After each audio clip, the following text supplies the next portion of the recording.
Hello friends, বাগানে অনেকেরই gerbera গাছ রয়েছে, কিন্তু জারবেরা গাছের সঠিক পরিচর্যা না করলে তারা কিন্তু বসানোর পরেই মরে যায় এবং সঠিকভাবে কিন্তু আপনাদের ফুল দিতে পারে না। কিন্তু বাগানের খুবই আকর্ষণীয় ফুল হিসাবে জারবেরা ফুল কিন্তু খুব সুন্দর লাগে দেখতে।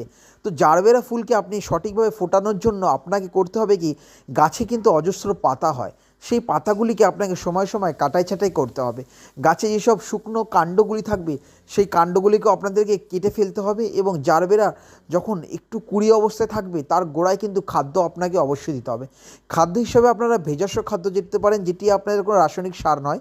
সেটি হচ্ছে ঘরোয়া ভাতের যে ফ্যানটি থাকে, ভাতের চাল ঝরানোর পরে যে ফ্যানটি থাকে সেই ফ্যানের মধ্যে আপনাকে দ্বিগুণ পরিমাণ জল মিশিয়ে সেই ফ্যানটি যদি আপনারা গাছের গোড়ায় দিতে পারেন বা মাটিতে দিতে পারেন, এটি যদি আপনারা বিকালে দেন তাহলে দেখবেন গাছের কুঁড়ি থেকে ফুল ফুটবে এবং সেই ফুল 15 থেকে 30 দিন অবধি আপনাদের গাছে ফুটে থাকবে। এইভাবে পরিচর্যা করবেন, দেখবেন জারবেরা গাছে অধিক